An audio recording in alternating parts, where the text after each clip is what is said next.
Welcome to the great debate. రోజులోని ఈరోజు కూడా కీలక అంశంపైన కరెంట్ ఇష్యూ పైన చర్చించబోతున్నాం. ఎన్నికలు సమీపిస్తున్న వేళ బీఆర్ఎస్కు వర్ష షాకులు తగులుతున్నాయి.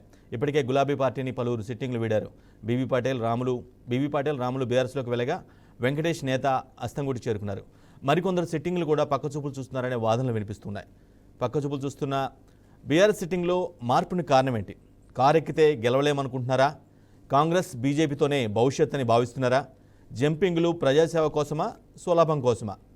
బీఆర్ఎస్ నేతల మనసు ఎందుకు మార్చుకుంటున్నారు?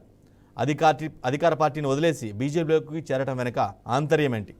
రైట్, ఇది వాటి ది గ్రేట్ డిబేట్. ఈ గ్రేట్ డిబేట్లో మనతో పాటు పార్టిసిపేట్ చేసేందుకు ప్రముఖ విశ్లేషకుడు డాక్టర్ అందే సత్యం గారు, అదేవిధంగా బీఆర్ఎస్ నుంచి రామూర్తి గారు ఉంటారు, అదేవిధంగా కాంగ్రెస్ నుంచి సుజాత గారు జాయిన్ అవుతారు. రైట్, డిబేట్లోకి వెళ్లే ముందు రీసెంట్గా పార్టీ మారినటువంటి రాములు కావచ్చు, అదేవిధంగా బీవీ పాటిల్ కావచ్చు, Zaheerabad MP B V Patil sitting MP, అదేవిధంగా రాములు కూడా వీళ్ళు రీసెంట్గానే బీజేపీ పెద్దల సమక్షంలో ఆ పార్టీకి అండగా ఒప్పుకున్నారు. రైట్, కొన్ని రీజన్స్ కూడా చెప్పారు, ఎందుకు మారాల్సి వచ్చిందని రీజన్స్ కూడా చెప్పారు. రైట్, వాళ్ళ మనసు వాళ్ళు ఏమన్నా జాయినింగ్ తర్వాత వాళ్ళిద్దరు బీవీ పాటిల్ కావచ్చు, అదేవిధంగా రాములు కావచ్చు, వీళ్ళిద్దరూ ఏమన్నారు ఒకసారి విని మనం డిబేట్ స్టార్ట్ చేద్దాం. ఈరోజు భారతదేశ రాజకీయాల్లో ఒక చుక్కానిగా దేశ ప్రజల మన్ననలు పొంది ప్రపంచంలోనే 5వ శక్తిగా ఎదిగినటువంటి నరేంద్ర మోడీ గారి నాయకత్వంలో పార్టీలో చేస్తున్న ఈ సందర్భంగా మరి ఇక్కడ కూర్చున్నటువంటి భారతీయ జనతా పార్టీ నాయకులకు అందరూ కూడా నేను హృదయపూర్వకంగా నమస్కారాలు తెలియజేస్తున్నా. రాజకీయాల్లో ప్రజలకు సేవ చేయాలనే ఒక సంకల్పంతో రావడం జరిగింది. देश का विकास करने का जो सोच है वो मोदी जी के पास है, मोदी जी के साथ है, मोदी जी के सोच में है, इसलिए इस तरीके के काम हमने पिछले 10 साल में देखे सो है. बहुत सारे विकास गरीबों के लिए, बिलो पॉवर्टी लाइन के लोगों के लिए, सभी तबके के लोगों के लिए उन्हें अच्छे से काम करने का काम किया. उसमें महिला हो, युवा हो, सबके लिए समझो ऐसा. आज खास करके मोदी सरकार आने के पहले अपना GDP 5.3 था, आज वो 8.4 होगा. इसके ऊपर से अपना विकास कहाँ पे उसको मालूम पड़ जाता है. आज हमारे नेता को मोस्ट ट्रस्टेड लीडर के नाम से जाना जाता है. उनका एक विश्वास है पूरी दुनिया में, उनको विश्वास किया जाता है. आत्मनिर्भर भारत, इंडिपेंडेंट भारत बनाने में उनका बहुत बड़ा योगदान है. डेफिनेटली सभी लोगों को रोजगार देने के लिए, सभी अलग अलग योजना के साथ सब जोड़ने के लिए उन्होंने बहुत सारा काम किए सो है. खास करके महिलाओं के लिए आज कल परसों हमने देखे करोड़ों लोगों को करोड़पति बनाने के लिए उन्हें बड़े बड़े स्कीम्स लेके आके महिलाओं को एक प्रोत्साहित करने का भी काम किए सो है. तेलंगाना का विकास के लिए, मेरे संसदीय क्षेत्र के विकास के लिए हम लोगों ने स्टेप लिए सो है. इसके अलावा दूसरा कुछ भी नहीं. अच्छा विकास होना चाहिए तो अच्छे काम होना चाहिए. केंद्र से हमारे को काफ़ी मतलब तो फंड्स की ज़रूरत रहती, काम की ज़रूरत रहती. डेफिनेटली पिछले 10 साल के कार्यकाल में भी बहुत सारी उनसे हमारे को मदद मिली, इसलिए भी सभी मंत्रियों को धन्यवाद देना चाहता हूँ. आने वाले दिनों में इससे भी अच्छा काम करने की कोशिश करेंगे और पार्टी को मजबूत करने के लिए हर तरह की कोशिश करने का भी ज़रूर काम करेंगे, ऐसा बताना चाहता हूँ. देश का विकास करने का రైట్, అది బీవీ పాటిల్ అదేవిధంగా రాములు రీసెంట్గా పార్టీ మారినటువంటి సిట్టింగ్లు బీజేపీలో జాయిన్ అయ్యారు. వాళ్ళిద్దరూ వర్షన్ మోదీ వల్లే అభివృద్ధి సాధ్యమని, ఆ నమ్మకంతోనే తెలంగాణ అభివృద్ధి కూడా మోదీ మరోసారి గెలిస్తేనే సాధ్యమని ఆ నమ్మకంతో జాయిన్ అవుతున్నట్లుగా చెప్తున్నారు. రైట్, మనతో పాటు రామూర్తి గారు సిద్ధంగా ఉన్నారు, బీఆర్ఎస్ నేత. రామూర్తి గారు, మీ పార్టీ మొత్తం ఖాళీ అవుతుందేమో. ఆల్మోస్ట్ ఇప్పటికే ముగ్గురు సిట్టింగ్లు వెళ్ళిపోయారు. కింది స్థాయి నేతలు కూడా, అంటే రాష్ట్ర స్థాయి నేతలు మొత్తం కూడా ఆల్మోస్ట్ కూడా చాలా వరకు కాంగ్రెస్లో వెళ్తున్న పరిస్థితి కనిపిస్తూ ఉంది. ఎన్నికల సమయానికి ఎలా ఉండే పరిస్థితి మీ పార్టీ సిచ్యువేషన్? రామూర్తి గారు, ఈరోజు నిన్న ఇద్దరిని ఎంపీలని ప్రకటించండి కేసీఆర్ గారు, ఈ రోజు కూడా ఇద్దరు ఎంపీలని ప్రకటించారు. ఎవరో పోయే వాళ్ళు పోతా ఉంటారు. రాజకీయాలు అన్నప్పుడు వాళ్ళ యొక్క స్వార్థాల కోసమే పనిచేస్తూ ఉంటారు. కానీ నాకు తెలిసినంత వరకు బీఆర్ఎస్ పార్టీలో ఒక గొప్ప శక్తిని నింపేటట్టు, ఆయన ఉత్సాహం నింపేటట్టు ఈ రోజు జరిగింది. ఒక కేసీఆర్ గారి మాటల్లో కూడా ఇక్కడ చెప్పిన ఎవరు కూడా ఎవరైనా కొద్దిగా ఆలోచించి ఏదైనా పోతున్నాం, మేము దారి తప్పుతున్నాం అనుకుంటే వాళ్ళు రాజకీయాలలో హత్యలు ఉన్నాయి, ఆత్మహత్యలు మాత్రమే ఉంటాయనే ఒక పరిస్థితిని కేసీఆర్ గారు అన్నారు. నిజం కూడా ఇక్కడున్న పరిస్థితిలో కాంగ్రెస్ పార్టీలో ఇప్పటివరకు ఈ రోజే తెలిసింది, కాంగ్రెస్ బీజేపీ ఒకటే అనేది తేలిపోయింది. తెలంగాణ ఆకాంక్షల్ని చాటాలంటే, తెలంగాణ వాయిస్ ని కేంద్రంలో వినిపించాలంటే ఒకే ఒక వేదిక, అది బీఆర్ఎస్ పార్టీ ఎంపీలు. కాబట్టి బీఆర్ఎస్ పార్టీలు ఎంపీలు గెలిస్తేనే తెలంగాణ హక్కుల్ని కాపాడడానికి, తెలంగాణ అస్తిత్వాన్ని కాపాడడానికి ఉపయోగపడతాయని ప్రజలు అనుకుంటున్నారు. ఈ రోజు ప్రకటించిన నామా నాగేశ్వరరావు గారి ఖమ్మంలో బ్రహ్మాండమైన క్యాడర్ ఉంది. మా పార్టీ ఏదో 2-3 లేదు, ఒక 60 లక్షల మంది క్యాడర్ తో బ్రహ్మాండంగా ఉన్న పార్టీ మహబూబాబాద్ లో గాని. కాబట్టి ఇంకా ఎక్కడైనా గానీ తెలంగాణలో అస్తిత్వం కోల్పోతున్న చాలా పార్టీలు ఇక్కడ ఏదో ఇద్దరం కలిస్తే, 2 జాతీయ పార్టీలు కలిస్తే కేసీఆర్ గారిని దెబ్బతీయాలనే ఒక కుట్టిల కుతంత్రాలతో ముందుకు పోతున్నారు. ఎందుకంటే ఒక పక్క రాహుల్ గాంధీ గారు మోడీ గారిని ఇష్టం వచ్చినట్టు తిడుతుంటారు. ఈ రోజు మాత్రం రాహుల్ గాంధీ గారు అదే మోడీ గారిని మా పెద్దన్న అని ఈయన పోలుస్తాడు. అంటే పెద్దన్న అని ఒక పార్టీ అధ్యక్షుడిని ఆయన మోడీ గుజరాత్ మోడల్ తీసుకురావాలని అంటే అర్థమైంది, ఈయన గుజరాత్ మోడల్ ని ఈయన అభినందిస్తున్నాడు. అంటే ఈయన బీజేపీ పోవాలని చూస్తున్నాడా ముఖ్యమంత్రి రేవంత్ గారు? కాబట్టి ఇక్కడ వీళ్ళిద్దరూ కేసీఆర్ గారిని నిలువరించడానికి, ఎంపీ సీట్లు రాకుండా ఉండడానికి ఈ ఇద్దరు పార్టీలు, ఈ 2 పార్టీలు కేసీఆర్ గారికి ఏదో చేయాలని చూస్తున్నారు. కానీ ప్రజలకు అర్థమైంది, దాదాపు 420 అబద్ధాలు ఆడి దాదాపు 6 గ్యారెంటీలు ఉచితాలు మాత్రమే ప్రకటించారు. గుర్తుపెట్టుకోండి. ఇప్పటి వరకు 100 రోజులు, మార్చి 17 వరకు 100 రోజులు అయిపోతుంది. అయిపోయినదో ఈ లోపు వీళ్ళు ఏం చేసారు? ఉచితాలు, బస్సులకు వాళ్ళకు డబ్బులు ఇవ్వాల్సిన అవసరం లేదు ఇప్పుడు, గ్యాస్ వాళ్ళకు డబ్బులు ఇవ్వాల్సిన అవసరం లేదు ఇప్పుడు, తర్వాత కరెంట్ వాళ్ళకు డబ్బులు ఇవ్వాల్సిన అవసరం లేదు. ఈ అన్ని ఉచితాలు మాత్రమే ప్రకటించారు. అసలైన రైతు రుణమాఫీ గాని, లేదా రైతు బంధు గాని, లేదా వికలాంగుల పెన్షన్ గాని, వితంతువుల పెన్షన్ గాని, లేదా మహిళలకు ఇచ్చే 2500 గాని, ఇవి ఏదైతే నగదు బదిలీగా అవుతాయో ప్రకటించలేదు. రామూర్తి గారు, మీరు గతంలో మీ ప్రభుత్వం ఏం చేసిందో వరుసగా చెప్పుకుంటూ పోతున్నారు, అది కాదు మ్యాటర్. బట్ ఇప్పటికే మొత్తం మీరు 9 గెలిస్తే అందులో 3 వెళ్ళిపోయారు, 6 ఉన్నారు. 6లో 4కి సీట్ కన్ఫర్మ్ చేశారు. కాబట్టి ఇక మిగతా వాళ్ళ పరిస్థితి ఏంటనేది తేలాల్సి ఉంది. బట్ కాంగ్రెస్ లాంటి ఫోర్స్ఫుల్ పార్టీని తట్టుకొని మీరు సీట్లు సాధించే అవకాశం ఉందా ఎన్నికల్లో? ఇప్పటికే కాంగ్రెస్ పార్టీ అబద్ధాల కోరని తేలిపోయింది. ప్రజలు అర్థం చేసుకుంటున్నారు. ఇప్పటికే కరెంటులు పోతున్నాయి, మోటార్లు కాలిపోతున్నాయి. ఇప్పుడు 24 గంటలు కరెంట్ ఇస్తున్నారు, ఇవ్వడం లేదు.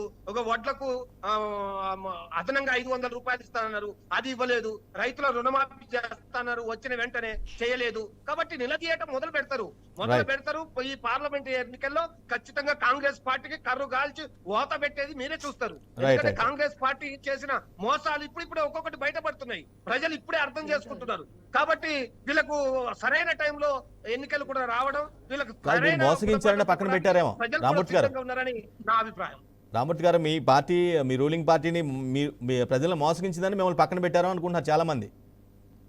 అంటే ఇప్పుడు కొన్ని కార్యక్రమాలు మేము మా సార్ ఏం చేసిండు, మేము స్వామికార్యం స్వకార్యం లాగా ఓన్లీ స్వకార్యం చేయలేదు. మేము ప్రజల కోసం పనిచేసినాం. రైతు బంధు ఇచ్చినా అందరికి ఇచ్చినాం, కళ్యాణ లక్ష్మి ఇచ్చినా అందరికి ఇచ్చినాం, పెన్షన్ ఇచ్చినా అందరికి ఇచ్చినాం, ఇండ్లు ఇచ్చినా అన్ని వర్గాలకు ఇచ్చినాం, దళిత బంధు ఇచ్చినా అన్ని పార్టీలకు ఇచ్చినాం. అదే వీళ్ళు ఏం చేస్తున్నారు, మా పార్టీ వాళ్ళు, మా కార్యకర్తలు, మా వాళ్లకు మాత్రమే ఇవ్వాలనే ఒక ప్లాన్ తోటి ఇప్పుడు మొత్తం పథకాలను కోత పెట్టారు. అదే వీళ్ళే అన్నారు, ఇప్పటికి వీళ్ళే అంటున్నారు. ఇంత ముందు కేసీఆర్ గారి ప్రభుత్వం రేషన్ కార్డులతో పథకాలు ఎట్లా అనుసంధానం చేశారు? ఒక్క రేషన్ కార్డు అని వీళ్ళు ఇచ్చారో వచ్చి, ఒక్క రేషన్ కార్డు ఇవ్వకుండా ఎట్లా వీళ్ళు పథకాలు అమలు చేస్తారు? మీకు దమ్ముంటే, ధైర్యం ఉంటే, ఆయన అంటాడు కదా మొగాడు అది ఇదని, నువ్వు మొగాడు అయితే మరి రేషన్ కార్డులు ఇవ్వండి. రేషన్ కార్డులు ఇచ్చి అప్పుడు ఆ రేషన్ కార్డు పథకానికి అనుమతి చేయాలి. నువ్వు ఒక్క రేషన్ కార్డు ఇవ్వవు, మొత్తం కోత అందరికి. కాబట్టి ఇచ్చేటప్పుడు ఏమన్నాడు, ప్రభుత్వానికి రాకముందు ఏమన్నాడు, ఖచ్చితంగా అందరికి అన్ని పథకాలు ఇస్తాము అని అన్నాడు. రైట్, రామూర్తి గారు పాయింట్ అర్థమైంది. మళ్ళీ మీకు అవకాశం ఇస్తాను. రామూర్తి గారు, సుజాత గారు, వెల్కమ్ టు ద డిబేట్ అండి. మేడం, విచిత్రం ఏంటంటే ఇక్కడ జనరల్గా ఏంటంటే ఎంపీలు కానీ ఎవరన్నా ఇతర పార్టీ అధికారులు కానీ రూలింగ్ పార్టీలకు వెళ్తూ ఉంటారు. బట్ ఇక్కడ ఏంది ఒక డిఫరెంట్ వాతావరణం ఉంది. ఒక ఎంపీ మాత్రం మీ దగ్గర చేరాడు, 2 ఎంపీలు మాత్రం బీజేపీలో జాయిన్ అయ్యారు. అంటే బీజేపీని ఫోర్స్ఫుల్గా భావిస్తున్నారేమో వాళ్ళు? లేదండి. ఇది గుడ్ ఈవినింగ్ ప్యానెల్లో ఉన్న పెద్దలకి, మీకు కూడా, ఛానల్ ప్రేక్షకులకు కూడా. ఫస్ట్ ఆఫ్ ఆల్ తెలవాల్సింది ఒక విషయం ఉంది. బీఆర్ఎస్ బీజేపీ వేరు కాదని అందరికీ తెలిసినటువంటి విషయమే. గతంలో మనం అసెంబ్లీ ఎన్నికల్లో మాట్లాడుకున్నటువంటి విషయమే. బీఆర్ఎస్ అసెంబ్లీ ఎన్నికలకి బీజేపీ సపోర్ట్ చేస్తుంది, పార్లమెంట్ ఎన్నికలకు బీఆర్ఎస్ సపోర్ట్ చేస్తుంది అని తెలిసినటువంటి విషయం. ఇప్పుడు ఏమంతా కొంపలు మునిగిండేనో నాకు అర్థం కాదు, కానీ ఇద్దరు ఎంపీలు మాత్రం బీజేపీకి పోవడంలో అర్థం ఏముంది. మోదీతోనే అభివృద్ధి సాధ్యం అన్నప్పుడు గత 9 ఏళ్ల నుంచి కూడా మోదీనే ఉండే. మరి ఈ పార్టీ వదిలేసి మోదీ పార్టీలోకి ఎందుకు పోలేదో పెద్ద మనుషులకు తెలియాల్సినటువంటి అవసరం ఉంది. కొత్తగా వచ్చిన పార్టీ ఇప్పుడు కొత్తగా అధికారంలోకి వస్తే, రాబోయే కొత్త పార్టీ అధికారంలోకి వస్తే అభివృద్ధి అనే మాట మాట్లాడు. ఉన్న పార్టీనే మళ్ళీ కొత్తగా అభివృద్ధి చేసేదేముంది? అభివృద్ధి చేయలేదనే ఈరోజు అందరు చెప్తున్నారు. ఈరోజు ఆకాశానికి ధరలు అంటినాయి అని అందరు చెప్తున్నారు. మళ్ళీ అందులోకి పోయి కరువా కాల్చుకొని వాత పెట్టించుకుంటారేమో నాకు తెలియదు. కానీ మీరేమనుకుంటున్నారు వాళ్ళు అలా వెళ్ళడానికి కారణం లేదండి, ఏమనుకుంటున్నారు వాళ్ళకు అభ్యర్థులు లేక వీళ్ళ దగ్గర నుంచి తీసుకొని వీళ్ళ మెప్పు పొందించుకోవడం కోసం, వాళ్ళని వాళ్ళు రక్షించుకోవడం కోసం బీఆర్ఎస్లో నుంచి బీజేపీలోకి పోతున్నారేమో. మా దగ్గర అంత పెద్దగా అవసరం లేదు. మాది హౌస్ఫుల్ అయ్యింది, ఓవర్లోడ్ అయ్యింది. ఎక్కడైనా అవసరం ఉన్న చోట మాత్రమే వచ్చిన వాళ్ళని ఆహ్వానిస్తున్నామేమో. కానీ అలా రావాలనుకుంటే అసలు లైన్ పొద్దుగాలు లేస్తే మేము ఒక్కసారి డోర్ ఓపెన్ చేసినామంటే మేము బలవంతాన క్లోజ్ డోర్ చేయాల్సి వస్తుంది. అంత ఓవర్ ఫ్లోటింగ్ ఉంది కాబట్టి మాకు అవసరం లేదు, మేము రావాలి. అంతెందుకు ఈయన కూడా నాగర్ కర్నూలు పోయిన ఎంపీ కూడా అన్నాడు, వాళ్ళిద్దరు లేకపోతే నేను వచ్చేవాడిని అని చెప్పాడు ఆయన. అలా మా దగ్గర ఓవర్ఫ్లో ఉంది, ఫ్లోటింగ్ ఎక్కువ ఉందనే భయం వేసిందో ఇంకా మాకు భయం వేస్తుంది. పాత కాంగ్రెస్ వాళ్ళకి అందరు కొత్త వాళ్ళు ఎవరైనా వస్తే ఫ్లోటింగ్ ఎక్కువైపోయి మాకు అందరికి స్వేచ్ఛ తగ్గిపోతుందేమో అని భయం కూడా ఉంది.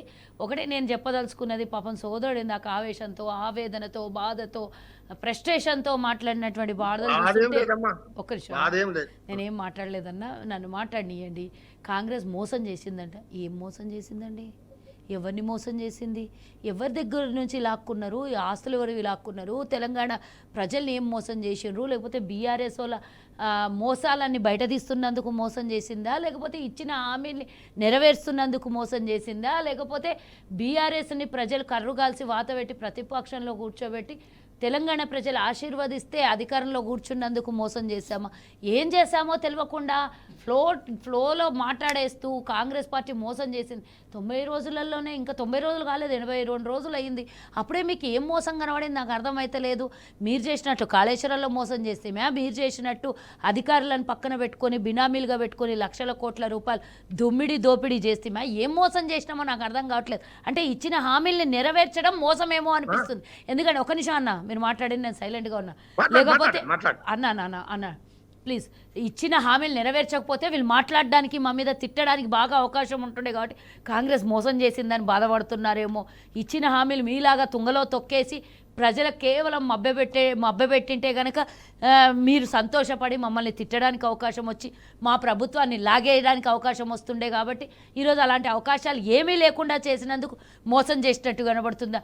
ఈరోజు ప్రజల ఆశీర్వాదము పార్టీ మీద ఉన్నందుకు, ప్రభుత్వం మీద ఉన్నందుకు మహిళలు పూర్తిగా ఆనందంగా ఈరోజు ప్రభుత్వాన్ని చాలా మెచ్చుకుంటున్నందుకు మోసం చేసినట్టు కనబడుతుంది. ఏ రకంగా మోసం చేసినో నాకు తెలియలేదు. కానీ బీఆర్ఎస్ బీజేపీ ఒకటి అంటున్నారు, 2 సరళ రేఖలు మావి. మేమెందుకు కలుస్తాం? ఎక్కడ కలుస్తాం? కేంద్రంలో మేము కొట్లాడుకుంటున్నాం, రాష్ట్రంలో మేము అధికారంలో ఉన్నాం. రాహుల్ గాంధీ ప్రధాని కావాలంటే ఇక్కడి నుంచి మా అభ్యర్థులు గెలిచి పార్లమెంటుకు పోవాలి, బీజేపీని దించాలంటే కాంగ్రెస్ ఎక్కుతుంది. అంతేగాని వాళ్ళతో మాకేంది? ఈరోజు పెద్దన్న అనే విషయాన్ని వారేదో మాట్లాడుతున్నారు. రేవంత్ రెడ్డి గారు క్లియర్ కట్గా వేదిక మీద చెప్పారు, అఫీషియల్ ప్రోగ్రామ్ అది. పనులే, పార్టీ పార్టీకి, ప్రభుత్వం పనులకి ఎక్కడ కూడా కలపొద్దు అన్నారు. మీలాగా నేను ఒక విషయం, నన్ను చెప్పేదాకా వినండి అన్న, నేను చెప్పే విషయం వినండి అన్న, వినండి, ఒక్క నిమిషం వినండి. మీకు అవకాశం వచ్చినప్పుడు మీరు అన్నీ మాట్లాడు, క్లియర్గా మీరు నోట్ చేసుకొని నాకు పాయింట్ చేయండి. ప్రభుత్వం వచ్చినప్పుడు, కేంద్ర ప్రభుత్వం వచ్చినప్పుడు తెలంగాణకి నాకు కావాల్సినటువంటివి అడగాల్సిన దాంట్లో ఏమైనా తప్పుండి అంటే, ఒక ప్రధానమంత్రి రాష్ట్రాలకు ఉన్నటువంటి ముఖ్యమంత్రులకు పెద్దన్నగా వ్యవహరిస్తారు అనే మాటలు తప్పు పడితే సరే, ఆ తప్పుని మేము స్వీకరిస్తున్నాం. మేము ఈరోజు కేంద్రంతో మేము విభేదాలు ఎందుకోసం పెట్టుకోవట్లేదని మీరే అన్న మాట కూడా గుర్తు చేసుకోండి. మేము ఈరోజు చెప్తున్నాం, మాకు విభేదాలు కాదు, తెలంగాణ ప్రజల ఆత్మగౌరవం ముఖ్యం. ఈరోజు కేంద్రంలో మాకు రావాల్సినటువంటి, మా తెలంగాణ ప్రజలకు అందించాల్సింది ప్రధాని దగ్గర తీసుకోవాలి. ఆ ప్రధాని దగ్గర తీసుకోవాలన్నప్పుడు తెలంగాణకు వచ్చినప్పుడు తెలంగాణ ప్రజల సాక్షిగా వేదికల మీద అడగాల్సినవి ముఖ్యమంత్రి అడుగుతాడు. గతంలో మీ ముఖ్యమంత్రి ఏనాడు కూడా ప్రధానమంత్రి వస్తే వేదికల మీదకి వెళ్ళి మాట్లాడలేదు. కానీ ఈ గల్లీలో కుస్తీ పడి ఢిల్లీలో పోయి మోకరిల్లినటువంటి మీరు కూడా మా గురించి మాట్లాడితే ఈరోజు ప్రజల సాక్షిగానే మాట్లాడాడు. నిజంగానే లోపాయికార ఒప్పందం ఉంటే ఈరోజు మీరు చేసినట్ల యాక్టింగ్ చేసి వేదిక మీద ఎక్కకుండా లోపల పోయి షాల్వా కండువా గప్పి దండం పెట్టి నమస్కారం చేసి వస్తుండే. కానీ అది కాదు, మాది ప్రజల పాలన, ప్రజాపాలన మాది.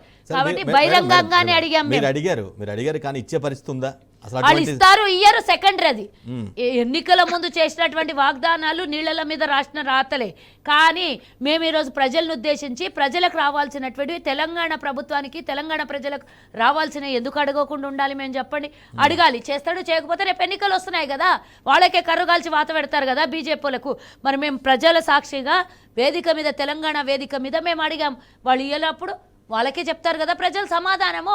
ఎన్నికలు ఎంతో దూరం లేవు, మహా అయితే 15 రోజులలో ఎన్నికలు కూడా వస్తుంది. చూద్దాం తెలంగాణకి మేము అడిగినటువంటివి ఎన్ని ఇస్తాడో మోదీ. ఇవ్వకపోతే రేపు ఒకలాగుంటుంది, ఇస్తే తెలంగాణకి ఇవ్వాల్సినటువంటి మేము ముక్కు పిండి వసూలు చేసినట్టుగా మా క్రెడిట్ అయితే. ఇదైనా మా క్రెడిట్, అదైనా మా క్రెడిట్. ఎందుకంటే గతంలో మీకు 10 ఏళ్ళు అవకాశం ఇచ్చారు. వాళ్ళకి అడగాల్సినటువంటి అవకాశం వచ్చినా మీరు ఏనాడు అడగలేదు. రూపాయి తెలంగాణకి అదనంగా మీరు తీసుకురాలేకపోయినారు. 4 ఉన్నటువంటి ఎంపీలు బీజేపీలు తెలంగాణకు అదనంగా రూపాయి తీసుకురాలేకపోయినారు. అంతెందుకు తెలంగాణ విభజన చట్టంలో అమలు పరిచి రాసుకున్నటువంటివి కనీసం ఒక 2-3, ఒకటి గిరిజన యూనివర్సిటీ, లేకపోతే వరంగల్ కోచ్ ఫ్యాక్టరీ అయినా సరే, లేకపోతే ITIR యూనివర్సిటీ అయినా సరే, ఏదైనా ITIR ప్రాజెక్ట్ అయినా సరే, ఏదైనా కూడా మీరు అడిగి సాధించలేకపోయినారు. తెలంగాణ నుంచి గుజరాత్కి తరలిపోతుంటే నోరు మూసుకొని మీరు ఏదో మాలాగా డిబేట్లలో మాట్లాడిన కానీ అది ఇక్కడి నుంచి పోతే కొట్లాడలేదు, మీరు ఉద్యమం చేయలేదు, మీరు కనీసం ధర్నా కూడా చేయలేదు దాని విషయంలో. గుజరాత్ మోడల్ కావాలంటే డెఫినెట్గా నా భారతదేశం సంపద అంతా గుజరాతీలు దోచుకుంటున్నారు. మరి తెలంగాణకి ఎందుకు పెట్టొద్దు? ఇదే ప్రధానమంత్రి. నాకు కూడా తెలంగాణకు కూడా గుజరాత్కు కావాల్సినటువంటి నిధులు కావాలి. గుజరాత్ అభివృద్ధి జరిగినటువంటి గుజరాత్లోనే 4 ఇద్దరు అమ్మేటోళ్ళు, 2 కొనేటోళ్ళు కాదు. నా తెలంగాణ నుంచి వాటా పోతుంది, నా తెలంగాణకు వాటా కావాలని అడుగుతున్నాడు. దాంట్లో తప్పేముంది? చర్చిద్దాం, డిబేట్ కొనసాగిద్దాం. నాకు ఒక్క నిమిషం రైట్. ఎన్నికలు సమీపిస్తున్న వేళ పార్టీలో జరుగుతున్న మార్పులు చేర్పులు కానీ కొంతమంది సిట్టింగ్ వెళ్ళిపోవడం కానీ పర్టికులర్గా బీఆర్ఎస్కి షాక్ తగిలిన పరిస్థితులు అయితే కనిపిస్తూ ఉన్నాయి. రైట్, ఇదే అంశంపై మాట్లాడిన మనతో పాటుగా ప్రముఖ విశ్లేషకుడు డాక్టర్ అంది సత్యం గారు సిద్ధంగా ఉన్నారు. సత్యం గారు, జనరల్గా మీరు ఇలాంటి ఎన్నికలు మీరు చూసే ఉంటారు. ఎన్నికల ముందు పర్టికులర్గా ఏం జరుగుతుందో కూడా మీకు తెలుసు. వీళ్ళంతా కూడా స్వలాభం కోసం వెళ్తున్నారా, లేదంటే నిజంగానే ప్రజాసేవ కోసం వెళ్తున్నారా? ఎలా చూడాలి ఈ మార్పుల్ని, ఈ జంపింగ్ని? అబ్సల్యూట్గా స్వలాభం కోసమేనండి. ఇప్పుడున్న పార్టీ తరఫున, ముఖ్యంగా బీఆర్ఎస్ తరఫున గెలవం అనేటువంటి ఆ కాన్ఫిడెన్స్ లేకనే, గెలుస్తామన్న కాన్ఫిడెన్స్ లేకనే పార్టీలు మారుతున్నారు. ఇది వాస్తవం. అట్లాగే ఏ పార్టీ నుంచి ఏ పార్టీ మారినా ఎక్కడో ఒకటి ఇండివిజువల్ సంఘటన తప్ప, అంటే వ్యక్తిగత వైరుధ్యమో లేకపోతే అవమానానికి గురి కావటమో అటువంటి సంఘటనలు తప్ప 100% ఈ పార్టీలు మారుడు అనేది స్వలాభం కోసమే. అందుకని ఇంకా దాంట్లో ఏదో సిద్ధాంతాలు ఎత్తుకటం, లేకపోతే పాలన ఎత్తుకటం, ఇవన్నీ ఫార్స్. ఇది దేశవ్యాప్తంగా ఏ నాయకుడైనా మరో పార్టీలు చెప్పేటువంటి మాట. ఇక రెండోది, రాష్ట్రంలోకి వచ్చినప్పుడు నేను గత 2-3 డిబేట్లో చెప్తున్నా, ఈసారి తెలంగాణలో బీఆర్ఎస్ ఓటింగ్లో ఎరోజన్ వచ్చే అవకాశం ఉందని. ఎందుకు వస్తుంది అంటే నేను చెప్పిన కారణాలుంటే, ఒకటి, ఇవాళ పార్లమెంట్ ఎలక్షన్లో నేషనల్ ఎజెండా డిబేట్ అయింది. అంటే ఎన్డీఏ ఎజెండా, ఇండియా కూటమి ఎజెండా డిబేట్ అయింది తప్ప బీఆర్ఎస్ ఎజెండా చర్చకు వచ్చే అంశం లేదు. 2, జాతీయ పార్టీలకు పార్లమెంట్ ఎలక్షన్లో అడ్వాంటేజ్, ప్రాంతీయ పార్టీలకు డిజడ్వాంటేజ్. 3, జాతీయ పార్టీలు లేని దగ్గర ప్రాంతీయ పార్టీకి పెద్ద డిజడ్వాంటేజ్ కాదు. లైక్ ఇన్ తమిళనాడు, అక్కడ కాంగ్రెస్ లేదు, బీజేపీ లేదు, కాబట్టి డిఎంకేకి ఏం దెబ్బలేదు. కానీ తెలంగాణలో బీజేపీ, కాంగ్రెస్ ఉన్నాయి, బలంగా ఉన్నాయి, కాబట్టి అదొక డిజడ్వాంటేజ్ బీఆర్ఎస్కు. ఇట్లా అనేక అంశాలు ఒక ప్రాంతీయ పార్టీగా బీఆర్ఎస్ డిజడ్వాంటేజెస్ని పేరు చేస్తుంది. అదే లోకల్ వేళ ఎలక్షన్స్ అయి ఉంటే బీజేపీకి రాష్ట్ర వ్యాప్తంగా నెట్వర్క్ లేదు, కాబట్టి బీఆర్ఎస్ ప్రధాన ప్రత్యర్థి. కానీ సచిన్ గారు ఒక సింబల్ మీద లాస్ట్ ఎలక్షన్స్లో గెలిచి 5 years పాటు ఉండి అదే పార్టీలో ఉండి ఎన్నికల ముందు మారితే వాళ్ళని ప్రజలు వెల్కమ్ చేసే పరిస్థితి ఉంటుందా? అసలు ప్రజలు పట్టించుకోవట్లేదండి. ఇదివరకు దశాబ్దానికి ఒకడు మారితే పలానాయన పార్టీ మారిండు అని నెగిటివ్గా చూసేది. ఇవాళ రోజు అయ్యే సంఘటనలు, అన్ని పార్టీల నుంచి అన్ని వాళ్ళు అందరు మారుతున్నారు.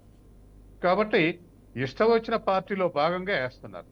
తనకు ఒక పార్టీ ఇష్టమైంది అనుకోండి, దాని తరపున పోటీ చేసాడు, బయట నుంచి వచ్చాడా లోపటోడా అని చూడలే, వేసేస్తారు. కాబట్టి పార్టీ విధానాలు, పార్టీ నాయకత్వం వాటిని చూసి వేస్తున్నారు. అందులో పోటీ చేసేవాడు వ్యక్తిగతంగా మారాడా లేడా అనేది పెద్దగా పట్టించుకోవట్లేదు. పార్లమెంట్ అసెంబ్లీ ఎలక్షన్లో మనకు రిజల్ట్ కూడా అట్లనే ఉంటున్నాయి ప్యాటర్న్. కాబట్టి ఇవాళ తెలంగాణలో బీఆర్ఎస్కు ఇంతకుముందు నేను చెప్పినటువంటి 3-4 అడ్వాంటేజ్తో పాటు రీసెంట్గా ఓడిపోయిన తర్వాత ఇవాళ దరిదాపు అన్ని మున్సిపాలిటీలు కాంగ్రెస్లో చేరుతున్నారు. అందరు కౌన్సిలర్లు, చైర్మన్లు దరిదాపు సగం మంది ఇప్పటికీ కాంగ్రెస్లో చేరిపోయారు. రేపు పార్లమెంట్ ఎలక్షన్ అయినాక ఎమ్మెల్యేలు కూడా మొదలైద్ది అనేది నాకున్న అంచనా. పార్లమెంట్ ఎలక్షన్లో బీఆర్ఎస్కు ఒక 5-6 సీట్లు రాకపోతే 1-2 వస్తే మాత్రం ఎమ్మెల్యేలు కూడా ఎవరి దారి వాళ్ళు చూసుకుంటారు. అది కాంగ్రెస్లో చేరుతారా బీజేపీలో చేరుతారా అనేది కొంచెం సంఖ్య ఎక్కువ. సత్యం గారు కాంగ్రెస్ కానీ జనరల్గా ఎంపీ సీట్లు కొంచెం 4-5 ఒక్కొక్క ఎంపీ సీటు 5 నుంచి 6 నియోజకవర్గాల్లో ఇంపాక్ట్ చూపించే ఉంటుంది, అవకాశం ఉంటుంది. కానీ ఇక్కడ విచిత్రంగా కాంగ్రెస్ని కాదని బీజేపీలోకి వెళ్ళడాన్ని ఎలా చూడాలంటారు? ఇవాళ కాంగ్రెస్లో సీట్లు ఫిల్అప్ అయి ఉన్నాయి. కాంగ్రెస్లో పోతే ఎంపీ సీటు గ్యారంటీ ఇవ్వలేదు, బీజేపీ ఇవ్వగలదు. బీజేపీలో ఆ 4 సిట్టింగ్ ఎంపీలు తప్ప మిగతా చోట్ల ఎవరికైనా ఇవ్వచ్చు, ఆ ఆప్షన్ ఉంది. కానీ కాంగ్రెస్లో ఆప్షన్ లేదు. ఏదైనా 1-6 మరి వాళ్ళకు పార్టీ క్యాండిడేట్లు, ఎంపీ క్యాండిడేట్లు లేరు, ఎమ్మెల్యేలే ఉన్నారు, లేదా ఎంపీ క్యాండిడేట్గా ఎలివేట్ సీటు దక్కించుకోవడం కాదు, గెలిపించుకోవడం ముఖ్యం కదా. సీటు దక్కించుకున్నంత మాత్రాన కాదు కదా, పండగ అన్నట్టు కాదు కదా, గెలిపించుకోవాలి కదా, గెలవాలి కదా. అవును, ఇవాళ కాంగ్రెస్ 12 సీట్ల వరకు గెలిచే స్కోప్లో ఉంది. ఇవాళ వరంగల్, ఖమ్మం, నల్గొండ, మహబూబ్నగర్ 8 సీట్లు కాంగ్రెస్కు సెక్యూర్డ్గా ఉన్నాయి. మిగతా 9 రాష్ట్రంలో ఉన్న మిగతా 9 సీట్లలో 2-3 బీజేపీ వర్సెస్ కాంగ్రెస్ జరిగే అవకాశం ఉంది. 3-4 బీఆర్ఎస్ వర్సెస్ కాంగ్రెస్ జరిగేటువంటి అవకాశం ఉంది. వాటిల్లో కూడా కాంగ్రెస్ 4-5 సీట్ల అడ్వాంటేజ్లు ఉంది. కాబట్టి గెలుద్దాం అనుకునే వాళ్ళు కాంగ్రెస్లో చేరిపోతారు. కానీ వాళ్ళ పార్లమెంట్ సీట్లు చేరితే సీటు గ్యారంటీ ఇవ్వలేని స్థితిలో బీజేపీలో చేరతారు. రెండోది నేను చెప్పానుగా, పార్లమెంట్ ఎలక్షన్లో బీజేపీకి అడ్వాంటేజ్ ఉంది బీఆర్ఎస్ కన్నా. నేషనల్ ఎజెండా, మోడీ ఇమేజ్ ఇటువంటివి ఉపయోగపడతాయని బీఆర్ఎస్లో చేరే అవకాశం ఉంది. ఇంకొక అంచనా కూడా ఉంది, ఎంపీ ఎలక్షన్ల తర్వాత బీఆర్ఎస్ ఉండదని. ఎంపీ ఎలక్షన్ల సందర్భంగా నేను 10% ఎరోజన్ వస్తుందని చెప్తున్నా. నిన్న ఒక సర్వే రిపోర్ట్ వచ్చింది, 29% రాబోతుంది బీఆర్ఎస్ ఓటింగ్ అని. కాబట్టి ఈ 4 నెలల్లో ఇంకేమైందో చెప్పలేం. పార్లమెంట్ ఎలక్షన్ల తర్వాత 1-2 గెలిస్తే పార్లమెంట్ ఎలక్షన్ల తర్వాత ఈ ఎమ్మెల్యేలు కూడా నిలబడటం కష్టమే. ఎందుకంటే వాళ్ళ పొలిటికల్ భవిష్యత్తు కోసం వెంటనే పార్టీ ఇప్పుడు కేసీఆర్ తెలంగాణకు నాయకత్వం వహించిండు, ఉద్యమాలు నిర్మించిండు, 2 సార్లు టికెట్ ఇచ్చిండు, ఓడిపోయినంత మాత్రాన మారొద్దు అనుకోవట్లే ఎవడు. రేపు మళ్ళీ వచ్చే సమయానికి ఎక్కడ ఏ పార్టీలు ఉంటే మళ్ళీ రాగలుగుతా అనేది ఆలోచించి జంప్ చేస్తారు. కాబట్టి మీరు ఇంతకుముందు జంపింగ్లు అనరుగా, ఈ జంపింగ్లు అన్నిటి వెనకాల స్వార్థమే తప్ప విధానాలు లేవు, మరొక ఆశయం లేదు. రైట్. రామూర్తి గారు, కారు సింబల్ మీద గెలిచిన వ్యక్తులు గతంలో చాలా కాన్ఫిడెన్స్గా కంటెస్ట్ చేశారు, గెలిచారు. ఆఫ్ కోర్స్ మెజారిటీ మీకే వచ్చాయి. కానీ ఈసారి ఇప్పుడు ఎలక్షన్స్ రీచ్ అయ్యే కొద్దికి, అంటే ఆ సమయం దగ్గర పడే కొద్దికి ఆ కాన్ఫిడెన్స్ లూజ్ అయిపోయి వెళ్ళిపోతున్నారు. కారు సింబల్ మీద పోటీ చేస్తే గెలిచే పరిస్థితి లేదనే వాదనలే వినిపిస్తున్నాయి. అవునా? అందుకే వెళ్తున్నారా? అంటే ఇప్పుడు సార్ చెప్పిన దానికి నేను సమాధానం చెప్పాల్సిన అవసరం ఉన్నది. ఒక్క కేంద్రంలో 2 ఎంపీలు ఉన్నప్పుడే తెలంగాణ రాష్ట్రం సాధించినము. 2 ఎంపీలే తెలంగాణ కోసం కొట్లాడింది. ఈ రాష్ట్ర భవిష్యత్తు కోసం బీజేపీ ఎంపీలు గాని లేదా కాంగ్రెస్ ఎంపీలు గాని ఏ రోజు కూడా కేంద్రంలోని పార్లమెంటులో నిలదీయలేదు. ఏ హక్కు కోసం కూడా ఒక్క రోజు కూడా వీళ్ళ హక్కుల కోసం పోరాడిన దాఖలు లేవు. కాబట్టి ఈ హక్కుల కోసం పోరాడాలి అంటే, ఈ హక్కుల కోసం తెలంగాణను బతికించుకోవాలంటే, కేసీఆర్ గారు మోడీ గారు ఎందుకు పోలేదు? లేదండి, తెలంగాణ ఎంపీలు ఇద్దరే కొట్లాడి తెలంగాణ తెచ్చినారంట. తెలంగాణ ప్రకటించిన రోజు వాళ్ళ ముఖ్యమంత్రి అవమానపరుస్తుంటే కేసీఆర్ గారు పోలేదు. అది వీళ్ళకి అర్థం కావడం లేదు. వీళ్ళకి అర్థం కాదు ఏంటంటే, కేసీఆర్ గారు బీఆర్ఎస్ పార్టీ ఏదో మక్కలో పుట్టి పుబ్బల పోయేది కాదండి. ఇది ఈ ప్రాంత ప్రజల మనోభావాల కోసం పుట్టింది, రామూర్తి వీళ్ళ గారు, హక్కుల కోసం రామూర్తి గారు. పుట్టిన పార్టీ. కాబట్టి అంత రామూర్తి గారు, తొందరగా ఒక పాయింట్. ఏదో వాళ్ళేదో ఏమార్చి చిన్న డబ్బులు సందేహం, పెట్టి మీరు రామూర్తి గారు. అభివృద్ధి కాదు మీ ప్రాంతం అని చెప్తే చేసే పరిస్థితి ఈ పార్టీలో ఉండదనేది నా అభిప్రాయం. అలాగా అక్క ఒక మాట చెప్పింది, మేము ఎందుకు మోసం, ఎక్కడ మోసం చేసినాం అన్నది. నేను అంటున్నా అక్క 2,500 మహిళలకు ఇస్తా అన్నారు, ఎందుకు ఇవ్వలేదు? 4,000 రూపాయలు 6,000 రూపాయలు పెన్షన్ ఇస్తా అన్నారు, ఎందుకు ఇవ్వలేదు ఈ రోజు వరకు? అలాగే రుణమాఫీ 2 లక్షలు చేస్తా అన్నారు, ఎందుకు చేయలేదు? పోనీ ఇంకా 100 రోజుల తర్వాత చేస్తారా? అది మీరు చెప్పే ధైర్యం ఉందా మీకు? ఈ 3 పథకాలైనా అదే 15,000 రూపాయలు ఇస్తా అన్నారు, అవి రైతు బంధు ఇవ్వలేదు. కాబట్టి ఏది కూడా చేయలేదు, మోసం చేసిన అంటున్నావు. మీరు ఒక్కటైనా మోసం చేసిందా అని అంటున్నావు. నేను ఇవి చెప్తున్నాను. ఎందుకు మహిళలకు 2,000? ఇంకొకటి, రేషన్ కార్డు అందరికి ఉన్న వాళ్ళకి ప్రతి ఒక్కరికి పథకం ఇస్తా అన్నారు, మరి ఎందుకు రేషన్ కార్డు లేకుండా పథకాలు అమలు చేస్తున్నారు? అంటే ఇక్కడే మోసపూరితమైన వైఖరి ఈ కాంగ్రెస్ పార్టీ ఏర్పడుతుంది. కాబట్టి భవిష్యత్తులో వీళ్ళు ఇంకా మోసాలు చేస్తారనేది రామూర్తి గారు, కాబట్టి మీరు చెప్పిన ఆన్సర్ లో నాకు చిన్న సందేహం ఉంది. రామూర్తి గారు, పార్లమెంట్ లో మీ పార్టీ ఎంపీలు తెలంగాణ ప్రయోజనాల కోసం బాగా ఫైట్ చేసి ఉంటే అసెంబ్లీ ఎన్నికల్లో మీకు అటువంటి ఫలితం వచ్చి ఉండేది కాదేమో, జనం నమ్మి మీకే ఓట్లేసే వాళ్ళేమో. అంటే పార్లమెంటు ఇక్కడ హక్కుల్ని ఇక్కడ ఆల్రెడీ అయిపోయింది కాంగ్రెస్ పని. ఈ ఎన్నికల్లో ఖచ్చితంగా కర్రు కాసి వాత పెడతారు. నేను చెప్పిన దానికి మీరు ఆన్సర్ చేయట్లేదు. అందరం వెళ్తామండి. ఇప్పుడు ఖమ్మమే తీసుకుందామండి. ఖమ్మంలో 3 మంత్రులు ఉన్నారు. 3 మంత్రులు నేను బట్టి గారి మీద పోటీ చేసి ఓడిపోయినా. బట్టి గారి వాళ్ళ సతీమణి వారు టిక్కెట్ అడుగుతున్నారు. అలాగే పొంగిలేటి శ్రీనివాసరెడ్డికి తమ్ముడు వారు టిక్కెట్ అడుగుతున్నారు. మా తుమ్మల నాగేశ్వరరావు గారు మా జిల్లాకు చాలా పెద్ద దిక్కుగా ఉండేది, ఆయన వాళ్ళ కొడుకు అడుగుతున్నాడు. కాబట్టి పిహెచ్ గారు అడుగుతున్నారు. వీళ్ళే పోటీలో పడి రేపు ఖచ్చితంగా వీళ్ళ పని అయిపోతుంది. గారు గత 5 సంవత్సరాలు అటు పార్లమెంట్ లో తెలంగాణ హక్కుల కోసం, తెలంగాణ ప్రజల మనోభావాల కోసం, ఇక్కడ రావాల్సిన నిధుల కోసం వ్యక్తి కాబట్టి ఖచ్చితంగా మళ్ళీ గెలిపించుకుంటారు ఖమ్మం ప్రజలు. అంత పోటీ పడుతున్నారంటే రామూర్తి గారు, టికెట్ కోసం అంత పోటీ పడుతున్నారంటే ఆ పార్టీకి అంత డిమాండ్, కాంగ్రెస్ పార్టీ టికెట్ కి అంత డిమాండ్ పెరిగిందని అలా ఎందుకు అనుకోవట్లేదు? టికెట్ పోటీ చేయండి అంటే పారిపోతున్నారు. అధికారంలో ఉన్న పార్టీ కోసం రాజకీయ జంపింగ్ జిల్లాల్లో పోతూనే ఉంటారండి. వాళ్ళతో పెద్దగా ఒరిగేది లేదు, పోయేది లేదు. వచ్చే వాళ్ళు వస్తూనే ఉంటారు, పోయేటోళ్ళు పోతూనే ఉంటారు. మా కేసీఆర్ గారు చాలా క్లియర్ గా అన్నాడు, ఎవరు వచ్చినా ఇది ఒక పెద్ద సముద్రం లాంటి బీఆర్ఎస్ పార్టీ. 65 లక్షల మంది ఉన్న పార్టీ బీఆర్ఎస్ పార్టీ, చిన్న పార్టీ కాదు. స్థానిక సంస్థ నాయకులు ఉన్నారు, ఎమ్మెల్యేలు ఉన్నారు. కాబట్టి మాకేమీ ఇబ్బంది లేదండి. మాకెక్కడ కూడా క్యాడర్ లేదనే బాధ లేదు.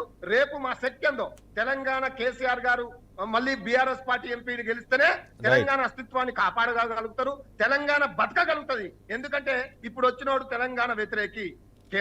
ఎవరైతే రేవంత్ రెడ్డి తెలంగాణ రాష్ట్రాన్ని అడ్డుపడ్డవాడు, తెలంగాణ రాష్ట్రానికి వద్దన్నవాడు. ఒక్క వీడియో చూపి తెలంగాణ ఇయ్యొద్దు అన్నది ఒక్క వీడియో చూపి ఏదో ఒకటి బాహెడ్ చేసుకొని అందరూ అదే పాట పాడడం కాదు, చూపించాలి వాస్తవాలు. అడ్డుపడ్డ ఒక నాయకుడు ఇప్పుడు సీఎం కావడమే ప్రజలకు నచ్చడం లేదు.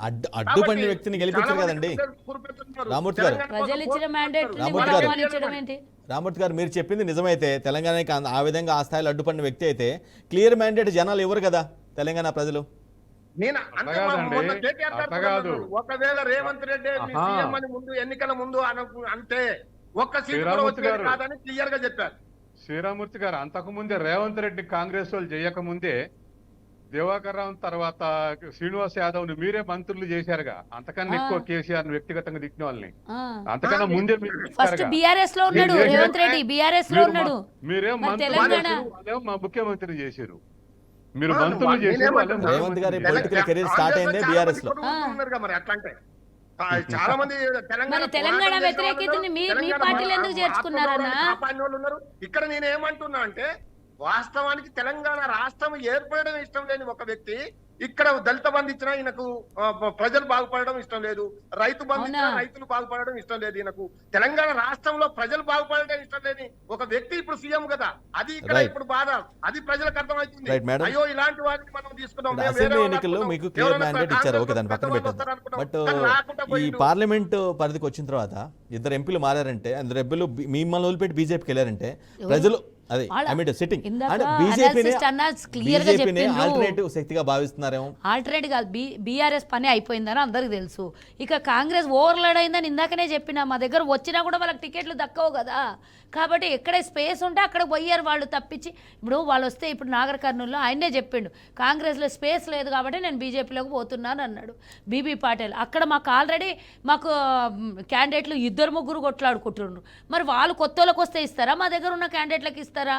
కాబట్టి ఎక్కడ స్పేస్, ఏదో టికెట్ దొరుకుతుంది, గెలుస్తారా ఓడతారా అనేది సెకండరీ. అది ఫస్ట్ ఆఫ్ ఆల్ అయితే టికెట్ రావాలి కదా, టికెట్ వస్తేనే కదా. టికెట్ కోసమే వెళ్ళారంటారు మీరు. మరి 100% చదవలేకపోతే వాళ్ళు ఇమ్మీడియట్గా మోదీ గారి మీద ప్రేమ ఎందుకు పుట్టుకొని వస్తుందండి? అంటే మోదీ గారి మోదీ గారి వల్లనే అభివృద్ధి సాధ్యమవుతుందని పోయినామని చెప్పి బీబీ పాటిల్ చెప్తారు. ఇదే మోదీ గత 10 ఏళ్ల నుంచి ఉన్నాడు కదా, అప్పుడు లేనటువంటి అభివృద్ధి ఇప్పుడు ఎట్లా చేస్తారు? అప్పుడు రైతులకి వెన్నుపోటు ఓడిచినటువంటి మోదీ ఇప్పుడు ప్రేమ చేస్తాడా? అప్పుడు రేట్లు పెంచినటువంటి మోదీ ఇప్పుడు తగ్గిస్తాడా? మేడం, అప్పుడు మీరు- పెట్రోల్ మేడం, డీజిల్ మేడం, పెంచినోడు ఇప్పుడు మేడం, తగ్గిస్తాడా? మీరు అవునన్నా కాదన్నా- జన్ధన్కి ఖాతాలు మేడం, అప్పుడే మేడం, నోడు చిన్న ఇప్పుడు మాట, చిన్న వేస్తాడా? మాట. మీరు లేకపోతే అవునన్నా 2 కోట్ల కాదన్నా- ఉద్యోగాలు ఇస్తారా? ఏమి ఇస్తారని అభివృద్ధి నచ్చిపోతారు బీజేపీ వాళ్ళు. మీరు అవునన్నా కాదన్నా నేషనల్ వైజ్ గా లోక్సభ పరిధిలో అయితే మోదీకి మేనియా ఉందనేది మీరు ఒప్పుకోవాల్సిన నేను అవసరం ఒప్పుకోను. ఉందా ఎందుకు లేదా? ఒప్పుకుంటాను? ఎవరు చెప్పారు మీకు? అదేదో వీడియోలు వచ్చినంత మాత్రాన అయిపోతుందా? ఈ రోజు కాంగ్రెస్ పార్టీ ఇండియా కూటమిలో వణికిస్తున్నది బీజేపీని. కేవలం మీడియా హైప్ క్రియేట్ చేసుకుంటున్నారు కానీ ఏ 10 ఏళ్ళు ఏ ఒక్క ప్రభుత్వం 10 ఏళ్ల తర్వాత ఎవ్వరు కూడా ఎంత మంచి పని చేసినా కూడా ప్రజలు మ్యాండేట్ మళ్ళీ థర్డ్ టైం ఇవ్వరు. అది గుర్తుంచుకోండి. మన సర్వేలు మొత్తం చరిత్రలో బీజేపీకి అనుకూలంగా ఉన్నాయి. సర్వేలు మొత్తం సర్వేలన్నీ ఇప్పుడు అలాగే ఉంటాయండి. సర్వేలు రంగంలోకి దిగాక క్యాండిడేట్లను అనౌన్స్ చేసినాక ఆల్రెడీ ఇప్పుడు ఇండియా కూటమిలో ఇటు పశ్చిమ బెంగాల్లో మాకు సీట్ల పొత్తు కుదిరిపోయింది. ఆల్రెడీ ఉత్తరప్రదేశ్లో మాకు పొత్తు కుదిరిపోయింది, పంజాబ్లో పొత్తు కుదిరింది, ఢిల్లీలో పొత్తు కుదిరింది, కొట్లాట్లు కూడా ఎక్కువ. నా విషయం మర్చిపోవాలి. ఎక్కడ ఉన్నాయి కొట్లాటలు? మొన్న మధ్య వరకు కూడా జరిగాయి కదా, 2-3 అది రాష్ట్రాలు అప్పుడు మొన్న జరిగాయి. వీళ్ళు చేశారండి, అవి మేము చేసింది కాదు. బీహార్లో చూసారు కదా, నితీష్ అసలు కుమార్. నా ప్రాణం ఉన్నంత వరకు బీజేపీలోకి పోనన్నాడు, అవును. గబుక్కున భయపెట్టించేసరికి బీజేపీలోకి పోయాడు. బీహార్ హాట్ కదా, బీహార్లో సీట్లు ఎక్కువ ఉన్నాయి. ఒకవేళ ఇక్కడనే ఉంటే వాళ్ళకి మళ్ళీ ఆల్రెడీ భయంలో ఉన్నారు. ఇప్పుడు ఇండియా కూటమిలో చాలా మటుకు అందరు కలిసి కాంగ్రెస్ కూటమిని ఏర్పాటు చేసిందే బీజేపీని ఓడగొట్టడానికి. ఈ సీట్లు తగ్గిపోతాయనే భయంతో బీఆర్ఎస్ మళ్ళీ నితీష్ని అక్కడ తెచ్చుకుంటే బీహార్లో ఏదైనా సీట్లు ఏదైనా జరుగుతుందేమో అనుకున్నారు. కానీ ఈసారి నితీష్కి అక్కడ కర్రు కాల్చి వాత పెడతారు ప్రజలు.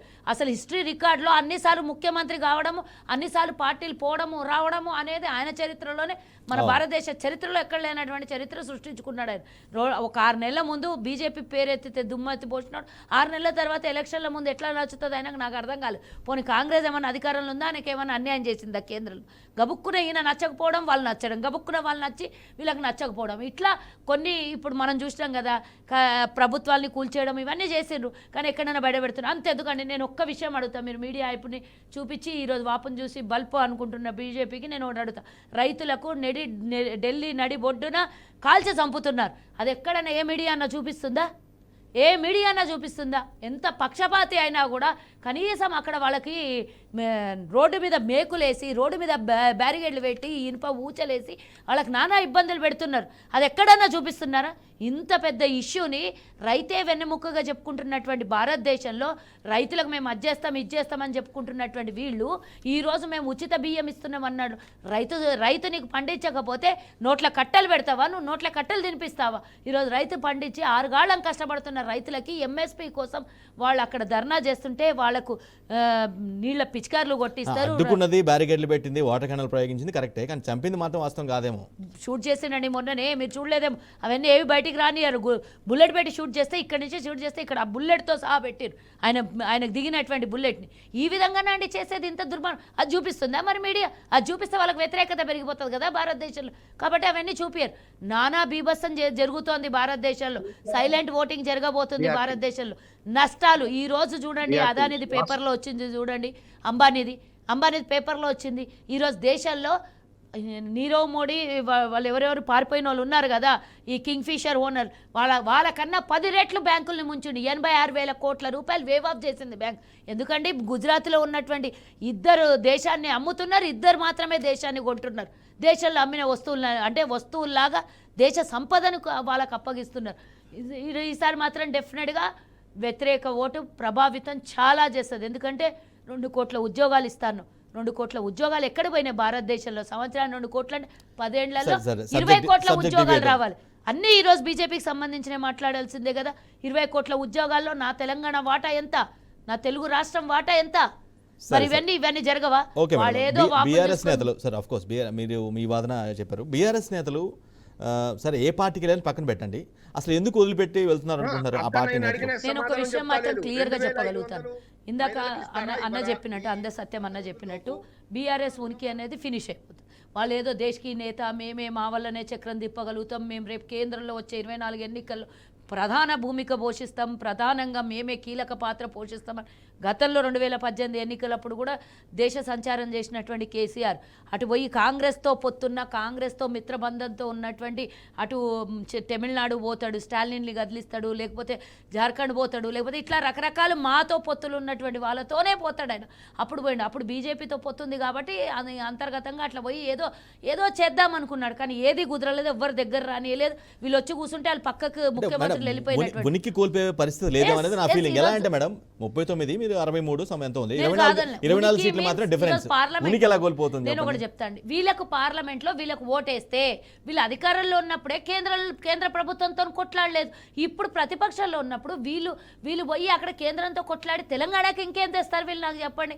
ఇప్పుడు అధికారంలో ఉన్న కాంగ్రెస్ కన్నా ఓటేయాలి, లేకపోతే దేశంలో ఉన్న ఇంకో పార్టీ అయినా బీజేపీకి ఓటేయాలి. కానీ బీఆర్ఎస్ కేసి ఏం చేస్తారు ప్రజలు, వాళ్ళు ఆలోచించారు. అసలు వీళ్ళు ఎందుకు వెళ్ళిపోతున్నారు అంటే నిలబడితే మా డబ్బులు వృధా అవుతాయి, ఇన్ని రోజులు సంపాదించుకొని మూట కట్టుకున్నాం, ఇప్పుడు ఖర్చు పెడితే ఉన్నాయి పోతాయి, రేపు పొద్దున మా భవిష్యత్ ఏమో అని చెప్పేసి భయపడుతున్నటువంటి వాళ్ళు టికెట్ తీసుకో అంటే అంతెందుకండి. నా చెవల పార్లమెంటు రంజిత్ రెడ్డిని ప్రకటించుకున్నారు కదా వీళ్ళు ముందే, రంజిత్ రెడ్డి సిట్టింగ్ ఎంపీ అని. ఇప్పుడు ఆయన నేను పోటీ చేయని అంటున్నాడు, ఏకంగా నేను పోటీ చేయ అంటున్నాడు. అట్లా బీజేపీ పిలిస్తే బీజేపీలో పోతా అంటాడు, కాంగ్రెస్ పిలిస్తే కాంగ్రెస్ లో పోతాడు. పోటీ చెయ్యను అనే పరిస్థితికి ఎందుకు వచ్చిండ్రు? వాళ్ళ మీద వాళ్ళకి నమ్మకం లేకనా, డబ్బు ఖర్చు పెట్టినా వృధా అవుతుంది మేము గెలవమని వాళ్ళ మీద వాళ్ళకే నమ్మకం లేనప్పుడు ఓటర్లకు ఎట్లా నమ్మకం ఉంటుంది? నాకు మాట చెప్పండి. Point, valuable point. రామూర్తి గారు, ఇది వాల్యుబుల్ పాయింట్. ఇది కొంతమంది మీ పార్టీకి సంబంధించిన ఎంపీలు అంత స్టేబుల్గా అంత కాన్ఫిడెన్స్గా లేరనేది మాత్రం ఓపెన్ ఫ్యాక్ట్. మీరు అవునన్నా కదా ఇది ఒప్పుకోవాల్సిందే.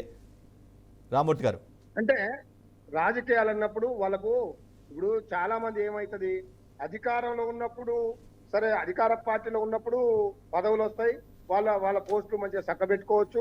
అధికారం పోతే భయపడాలా?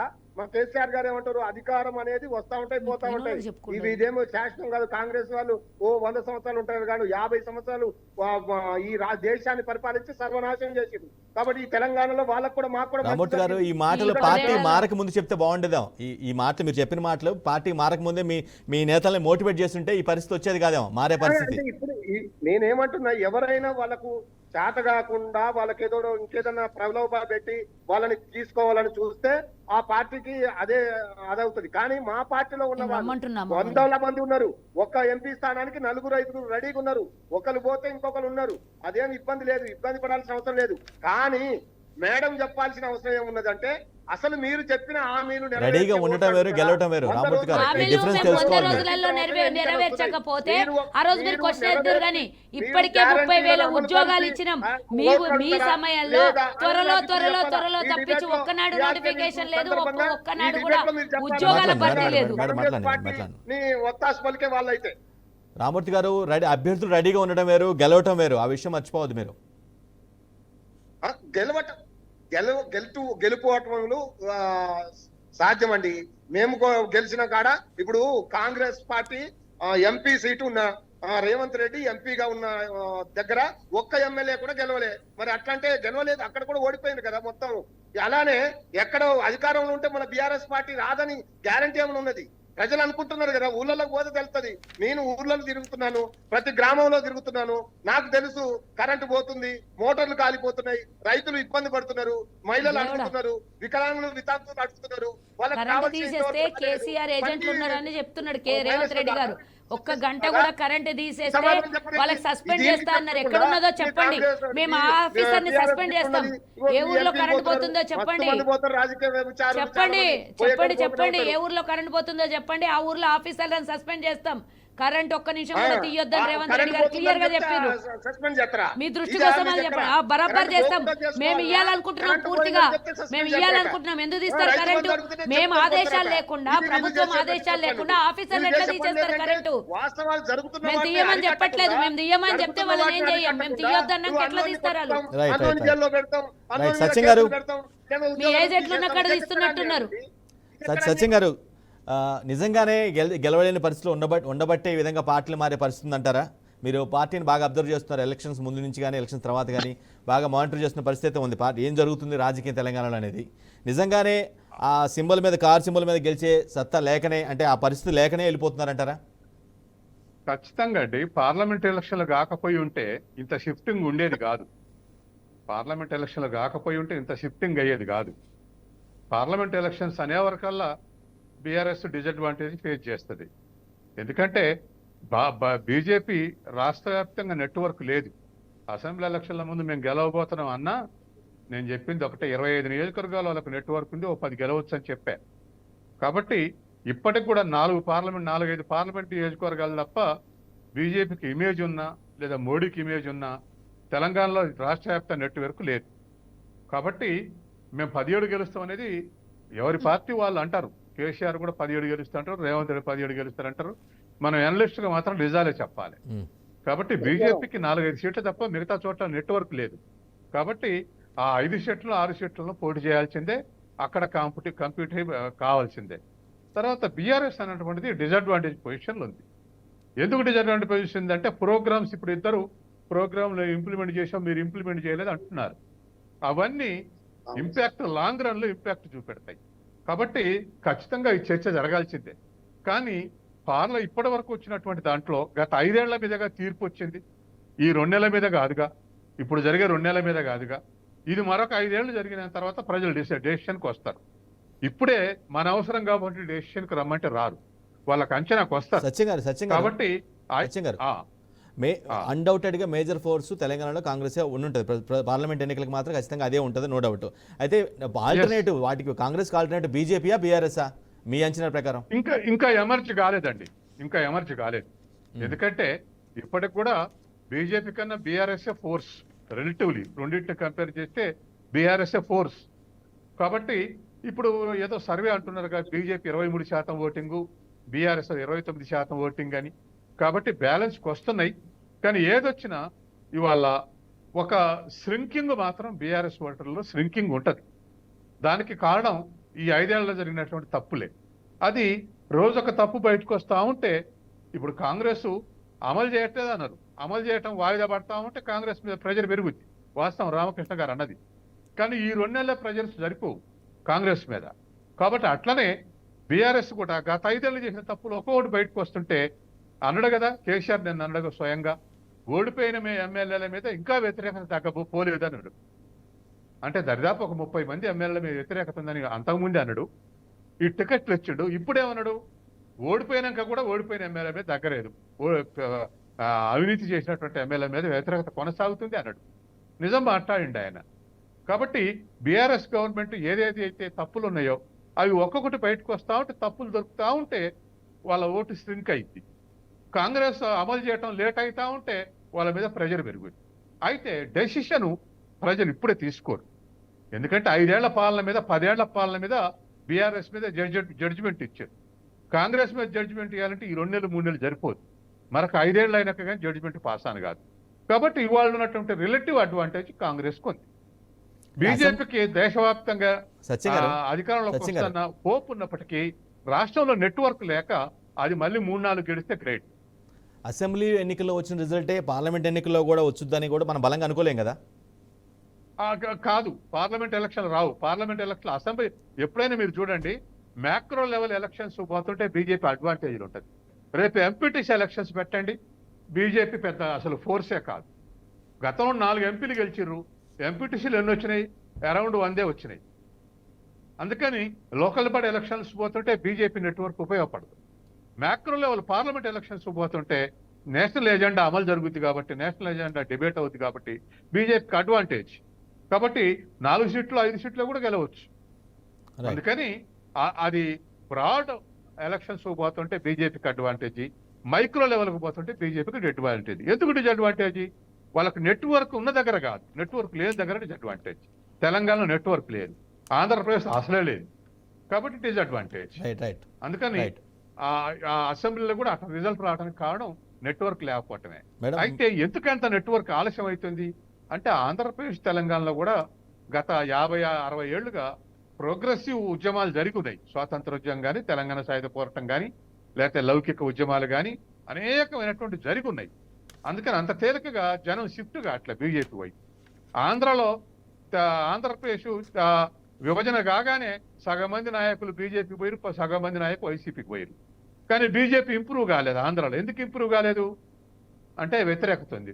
రాష్ట్ర విభజన చేసిరని, ప్రత్యేక హోదా ఇవ్వాలని, విశాఖపట్నం ప్రైవేటీకరణ చేస్తూ అనేక వ్యతిరేకతలు ఉన్నాయి. ఏడుందో అక్కడే ఉంది. తెలంగాణలో మొదటి నుంచి బీజేపీ అర్బన్ ఏరియాలో ఉంది, ఇప్పుడు రూరల్ ఏరియాలో కూడా పెనట్రేట్ అయింది. ఏమైనా నార్త్ తెలంగాణలో ఒక శక్తిగా ఉన్నారు, సౌత్ తెలంగాణ, ఈస్ట్ తెలంగాణలో వాళ్ళు ఒక శక్తిగా లేరు అంటారు. అనటానికి 17 గెలుస్తాం అంటారు, ఏ పార్టీ అయినా తప్పేం కాదు. రైట్ మేడం, మీరు చెప్పండి, మీకు ఆల్టర్నేటివ్ ఫోర్సు బీజేపీయా బీఆర్ఎస్ఆ? అంతే కదండి. ఇప్పుడు కేంద్రంలో బీఆర్ఎస్ బీజేపీ వర్సెస్ కాంగ్రెసే ఉంటుంది. డెఫినెట్గా ఇక్కడ కూడా వాళ్ళతోనే మాకు పోటీ ఉంటుంది. కానీ ఇప్పుడు మేము ఎంత అన్నా కూడా బీఆర్ఎస్తో పోటీ పడితే వాళ్ళు రేపు పొద్దున్న పార్లమెంట్కి వచ్చి చేస్తారేంది అనే విషయంలో అందరికీ తెలుసు. ఈరోజు రాష్ట్రంలో అధికారాన్ని కోల్పోయింది. ఇప్పుడు ఉన్నటువంటి వాళ్ళందరూ బయటికి వెళ్ళిపోతున్నారు. బయటికి వెళ్ళిపోయాక వాళ్ళు ఎవరో కొత్త వాళ్ళకి టికెట్ ఇచ్చి సిట్టింగ్లే భయపడి పారిపోతుంటే మాకు వాళ్ళతో పోటీ ఏముంటుంది చెప్పండి. ఇప్పుడు మాకు బీజేపీని దింపడం మొదటి ఘట్టం కేంద్రంలో. కాబట్టి వాళ్ళని ఎక్కడ కూడా మేము ఇక్కడ స్టేట్లో మీకు బీజేపీ ఫోర్స్ అనుకుంటున్నారు? అంతే ఉంటుంది, బీజేపీయే ఉంటుంది. ఎందుకంటే అది సెంట్రల్ లెవెల్లో ఎలక్షన్ అన్న చెప్పినాడు, సత్యం అనేది చెప్పినప్పుడు పార్లమెంటు స్థాయిలో ఆలోచించేటప్పుడు ప్రజలు కూడా రెండు నేషనల్ పార్టీలనే బేరేజ్ చేసుకొని ఓటు వేయడం జరుగుతుంది. కాబట్టి డెఫినెట్గా బీఆర్ఎస్ని పక్కన పెడితే బీజేపీ వర్సెస్ కాంగ్రెసే ఉంటుంది డెఫినెట్గా. ఎంతో కొంత వాళ్ళిద్దరు మైక్రో లెవెల్లోనే ఉంటారు. పెద్దగా మేజర్గా కాంగ్రెస్ను ఓడగొట్టేటంత, కాంగ్రెస్కి సీట్లు తగ్గించేటంత ఉండదు. ఏమన్నా కొంత ఓటు శాతం ఉంటుందేమో, అంతేగాని వాళ్ళు పెద్దగా సీట్లు గెలుస్తారు, 17 సీట్లు వస్తాయి అంట. ఇస్ బార్ 17 క్యూ ఉన్నాయి అంటారు వాళ్ళు. ఏం 17నో ఏందో ఏమో వాళ్ళు. అసలుకి ఫస్ట్ ఆఫ్ ఆల్ రాజాసింగ్ నిన్న ఒక మాట అన్నాడు, దానికి సమాధానం చెప్పుకోమండి. మహిళను అవమానించిండు. అది గెలిచినా గెలవకపోయినా నేను కూడా ఒక మహిళనే, ఈ మొగోడు ఎవరు దొరకలేదా హైదరాబాద్లో అని మాట్లాడిండు ఆయన. ఫస్ట్ వాళ్ళకి బీజేపీలకు దానికి ఆన్సర్ ఇవ్వమనండి. మహిళల్ని గౌరవించే సాంప్రదాయం నేర్చుకోమనండి. ఇంకో మహిళ దొరకలేదా అని అంటే వేరే విషయం. ఇంకో మొగోడు దొరకలేదా అంటే మహిళలు సత్తా చూపించుకోలేరా? మహిళలకు ఏదన్నా తక్కువ ఏమన్నా? కాబట్టి బీజేపీ పెద్దగా ఊహించుకున్న దాంట్లలో వాళ్ళు ఒక 2-3 సీట్లలో ప్రభావితం చేయగలుగుతారేమో. కానీ ఇప్పుడు సిట్టింగ్లో ఉన్న నలుగురికి ధోకానే ఉంది నాకు తెలిసినటువంటి విషయం. ఎందుకంటే కేంద్ర మంత్రిగా ఉన్న కిషన్ రెడ్డి ఏమీ చేయలేదు, బీఆర్ఎస్కి కూఓట్ అయిపోయింది ఆయన. మరి బండి సంజయ్ అంటారా, కరీంనగర్లో ఊరికే పోయినసారి కేసీఆర్ అన్న మాట హిందువులు బంధువులు అనే మాట దాని మీద సెంటిమెంట్తో గెలుచుకున్నాడు. మొన్న ప్రభాకర్ పొన్నమన్నకి ఏదో అనబోయింది, అది రివర్స్ కొట్టింది. అంటే పోయినసారి పబ్బం గడిచినట్టు ఈసారి గడుస్తుంది. లాస్ట్ ఎలక్షన్స్లో మీకంటే ఒక సీట్ ఎక్కువ వాళ్ళకి వచ్చింది. నేను అదే చెప్తున్నానండి. ఈసారి మాత్రం మేము ఇక్కడ అధికారంలో ఉన్నాం, అప్పుడు బీఆర్ఎస్ అధికారంలో ఉంది, బీజేపీకి ఓ సీట్ బెనిఫిట్ అయ్యింది. అంతేగాని వాళ్ళు ఎవరైతే 9 పోటీ చేస్తున్నారో ఆ 9 మీద వ్యతిరేకత ఉంది. కొత్త వాళ్ళకి అవకాశమే లేనప్పుడు, ఉన్న సిట్టింగ్లకే వ్యతిరేకత ఉన్నప్పుడు ఇంకా కొత్త వాళ్ళు ఎలా గెలుస్తారు చెప్పండి? వీళ్ళు ఓడిపోతూ ఉంటే కొత్త వాళ్ళకి అవకాశం ఎలా వస్తుంది? అంటే అక్కడ ఉన్నటువంటి సిచ్యువేషన్స్ నేను చెప్తున్నాను. హైదరాబాద్లో 40 కార్పొరేటర్లు గెలిచారు, కానీ అక్కడ కూడా వాళ్ళ ప్రభావితం తగ్గిపోతుంది. ఇప్పుడు సికింద్రాబాద్ కిషన్ రెడ్డి గెలవడమే కాక కష్టంగా ఉంది. ఇప్పుడు ఇంకోటి మల్కాజిగిరి ఇచ్చారు, ఈటల రాజేందర్కి ఇచ్చాడు. ఆయన మొన్న 2 సొంత నియోజకవర్గంలో ఓడిపోయాడు, గజ్వేల్లో ఓడిపోయాడు. కొత్త పార్లమెంట్లో తీసుకొని వచ్చి ఆయన కంటెస్ట్ చేపిస్తే ఆల్రెడీ 5-6 మంది బీజేపీ వాళ్ళు అక్కడ గొడవ పడుతున్నారు, నాకు సీటు అని. అక్కడ ఉన్నటువంటి స్థానంలో స్థానికులకు ఇవ్వకుండా ఈయనకు తీసుకొని వచ్చి ఒక బీసీ అనే ఒక సెంటిమెంట్తో తీసుకొని వచ్చి పెట్టిండ్రేమో. కానీ సికింద్రాబాద్ విషయంలో మీ అంచనాలు తప్పుతాయి. ఎందుకంటే 2014 వాళ్ళే గెలిచారు, 19 వాళ్ళే గెలిచారు. అంటే ఎప్పుడు అలాగే ఉండదు, ఒకసారి తప్పితే మూడోసారి ఓడిపోవడం డెఫినెట్గా ఉంటుంది. అది రెండు సార్లు ఇచ్చే అవకాశం చూసాను ప్రజలు. మూడోసారి ఏమైంది, మొన్న పూర్తిగా బండి సంజయ్ని మార్చి ఈయనకు పెట్టడం వల్ల తెలంగాణ ప్రజలు పూర్తిగా అర్థం చేసుకున్నారు కిషన్ రెడ్డి కేసీఆర్ మంచి అని. ఎందుకు తీసుకొచ్చి పెట్టారో, ఎవరు పెట్టించారో ప్రజలే అన్నారు. బీజేపీలో ఉన్న ఈటల రాజేందర్ అన్నాడు, బీజేపీలో ఉన్న కొండ విశ్వేశ్వర రెడ్డి అన్నారు. ఈ ఎవరు బండి సంజయ్ని తీసి కిషన్ రెడ్డిని పెట్టినప్పుడే అర్థమైపోయింది కేసీఆర్ బీఆర్ఎస్ బీజేపీ ములాఖాత్ అయిందేమో అని ప్రజలు అలా అనుకుంటున్నారు అని వాళ్ళు చెప్పారు. అలాంటప్పుడు ఈరోజు బీఆర్ఎస్ కిషన్ రెడ్డి ఒకటైనప్పుడు ఓటర్లు కూడా ఆలోచిస్తారు కదా, ఈయన కోటేసిన బీఆర్ఎస్కే ఓటేసినట్టు అని ఆలోచన చేసి యాంటీ ఓట్ కాంగ్రెస్కి బెనిఫిట్ కావచ్చు కదా. అందుకనే ఈసారి సికింద్రాబాద్ 2 సార్లు అవకాశం ఇచ్చారు. ఆయన కేంద్రం నుంచి అధికారంలో ఉన్న 2 సార్లు ఆయన ఏమీ తీసుకురాలేదు. పోని సమ్మక్క సారక్క జాతరకి మోదీ వచ్చేమో జాతీయ హోదా కల్పిస్తాను, ఈయన కేంద్ర మంత్రిగా ఉండి మేము జాతీయ హోదా కల్పించడానికి అవకాశమే లేదు, మేము కల్పించామని జాతర సమయంలోనే ఇలా రకరకాలుగా వాళ్ళ మీద ఉన్నటువంటి యాంటీ డెఫినెట్గా అది మైనసే అవుతుంది బీజేపీకి. నలుగురిని ఏదంటే ఒక మీద కవిత మీద ఉన్నటువంటి వ్యతిరేకత ఆయనను గెలిపించింది, బండి సంజయ్ సెంటిమెంట్ మీద గెలిచిండు. అట్లా ఈసారి ఆయన కూడా ఉన్నాడు కదా ఆదిలాబాద్ ఎంపీ, ఆయన పేరు ఏదో ఉంది కదా స్వయం బాపురావు, ఆయనకు కూడా టికెట్ ఇయ్యమో అంటున్నారు. కాబట్టి సిట్టింగ్ స్థానాలను కోల్పోయే అవకాశం 100% ఉంది. కొత్తగా వచ్చే వాళ్ళు ఎవరు ఉంటారండి అందులో? సమయం మించిపోతుంది. రామ్మూర్తి గారు, ఫైనల్ వర్డ్స్. అసలు మీ పార్టీ గెలిచే అవకాశం ఉందా పార్లమెంట్ ఎన్నికల్లో? మీరైతే కాన్ఫిడెన్స్ చెప్తున్నారు కానీ వాస్తవ పరిస్థితులు కొంత భిన్నంగా ఉన్నాయి. రామ్మూర్తి గారు షార్ట్ ఆన్సర్ చెప్పండి. నేను చాలా క్లియర్ గా చెప్తున్నానండి. మేడం గారు ఉన్నారు, సత్యం గారు రాజకీయ విశ్లేషకులు. సరే, ఆయన కూడా చెప్పారు కొన్ని మాటలు. బీజేపీ కంటే బీఆర్ఎస్ పార్టీ ఒక ఫోర్స్ అది ఉంది, కార్యకర్తలు ఉన్నారని. ఏదో బ్రహ్మాండము అది ఉంది. ఒక్కటే, ఇవాళ ఈ ముఖ్యమంత్రి గారు కాంగ్రెస్ తెలంగాణ ప్రజల ఆత్మగౌరవాన్ని మోడీ కాళ్ళ కింద పెట్టాడు. ఇక్కడ మోడీ గారు కాంగ్రెస్ పార్టీ ఒకటే అనేది తేలిపోయింది. మొన్న 2 ఎమ్మెల్సీలు మేము చేస్తానో ఆమోదించని వీళ్ళు వెంటనే 2 ఎమ్మెల్సీని అది చేసి, అంటే ఈ రకంగా వాళ్ళిద్దరు ఒకటని తేలిపోయింది. 2, బీజేపీకి ఎందుకు ఓటేయారంటే 10 సంవత్సరాలు జరిగిన ఈ తెలంగాణ వారి కేంద్రంలో ఉన్న ఏ ఒక్కటి కూడా ఇచ్చినవి ఇస్తా అన్నది ఒక్కటి కూడా ఇవ్వలేదు బీజేపీ పార్టీ. కాబట్టి వీళ్ళు ఇవ్వలేరు. ఇప్పుడు వచ్చిన కాంగ్రెస్ పార్టీ ఎన్ని అబద్ధాలు ఆడి వచ్చింది, ఒక్కటి కూడా అమలు చేయలేదు. ఏదో తూతూ మంత్రంగా కొన్ని అమలు చేస్తున్నారు, అది కూడా సగమే చేస్తున్నారు అనేది ప్రజల్లో ఆల్రెడీ గుండెల్లో. కాబట్టి మాకు ఈ కేంద్రంలో ప్రజల హక్కుల్ని కాపాడాలంటే, ప్రజల హక్కులు ఎన్నికలు సమీపిస్తున్న కొద్దీ ఇంకా జంపింగ్లు పెరిగే అవకాశం ఉందా?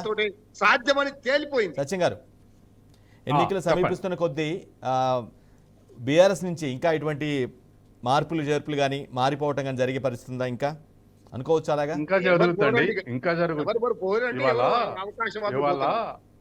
ఇవాళ పొలిటికల్ కమిట్మెంట్ లో సస్టైనబిలిటీ లేదు. అంటే ఎప్పటికప్పుడే షార్ట్ గెయిన్స్ చూసుకుంటున్నారు, ఎప్పటికప్పుడే లాభపడాలని చూసుకుంటున్నారు. మనం ఒక పార్టీతోటి కమిట్మెంట్ ఉంది, అందుకని ఆ కమిట్మెంట్ జనానికి వెళ్ళింది, జనం ఏమనుకుంటారు అన్నటువంటి ఇదే జాస లేదు. కాబట్టి నాయకులు జంపింగ్ చేయడానికి ఏ పార్టీ అయినా, ఒక బీఆర్ఎస్ కాదు ఏ పార్టీ అయినా అట్నే ఉన్నారు. కాబట్టి ఇప్పుడు అది బీఆర్ఎస్ వరుస వచ్చింది, అధికారం కోల్పోయింది. కాబట్టి బీఆర్ఎస్ నుంచి జమ అవుతా ఉన్నారు మిగతా పార్టీలకు. నాది ఒకటేనండి ఆఖరిగా వర్డ్, బీజేపీ బీఆర్ఎస్ ఓటింగ్ 10% కోల్పోవటం ఖాయం. అందులో కోల్పోయిన ఓటింగ్ లో కాంగ్రెస్ కి ఎక్కువ వస్తేనేమో కాంగ్రెస్ 12-13 సీట్లు గెలిచే అవకాశం ఉంది. కోల్పోయిన ఓటింగ్ బీజేపీకి ఎక్కువ వస్తేనేమో బీజేపీ 4-5 సీట్లు కూడా గెలిచే అవకాశం ఉంది. కాబట్టి ఇప్పుడున్నటువంటి సిచ్యువేషన్ లో బీజేపీ కన్నా కాంగ్రెస్ అడ్వాంటేజ్ ఉంది. కాబట్టి కోల్పోయే ఓటింగ్ ఎక్కువ శాతం కాంగ్రెస్ కు జమ అయ్యే అవకాశం ఉంది. కాబట్టే కాంగ్రెస్ అడ్వాంటేజ్ తీసుకునే అవకాశం ఉంది. దండం మీరు ఎన్ని గెలుస్తారనుకుంటున్నారు ఎన్నికల్లో? డెఫినెట్ గా 15 మా టార్గెట్, 12+ డెఫినెట్ గా మేము సాధించి తీరుతాం. అది మా challenge. Right. Thank you so much కాలు సుజాత గారు, అదేవిధంగా రామ్మూర్తి గారు, అందే సత్యం గారు, డాక్టర్ అందే సత్యం గారు. రైట్, ఇది వాటి దగ్గర డిబేట్. పార్లమెంట్ ఎన్నికలు సమీపిస్తున్న కొద్దీ పార్టీలని మార్పులు కానీ చేర్పులు కానీ, అదే సిట్టింగ్లో వెళ్ళిపోవడం కానీ ఇవన్నీ జరుగుతున్నాయి. అల్టిమేట్గా వాళ్ళకి మళ్ళీ గెలుస్తారా లేదా అనేది వాళ్ళకు ఉన్నటువంటి ఇమేజ్ని బట్టి, లేదంటే ఆ పార్టీకి ఉన్న ఇమేజ్ని బట్టి ఉంటుంది. బట్ ఏ పార్టీకి ఆ పార్టీ మాత్రం చాలా స్ట్రాంగ్గా డిఫెండ్ చేసుకున్న పరిస్థితి కనిపిస్తుంది. మేమే గెలుస్తాం, మెజారిటీ సీట్లు మాకే వస్తాయని. రైట్, ఇది వాళ్ళ దగ్గర డిబేట్. మరో డిబేట్లో మళ్ళీ కలుద్దాం. అప్పుడు చూస్తూనండి BRK న్యూస్ తెలుగు సత్తా.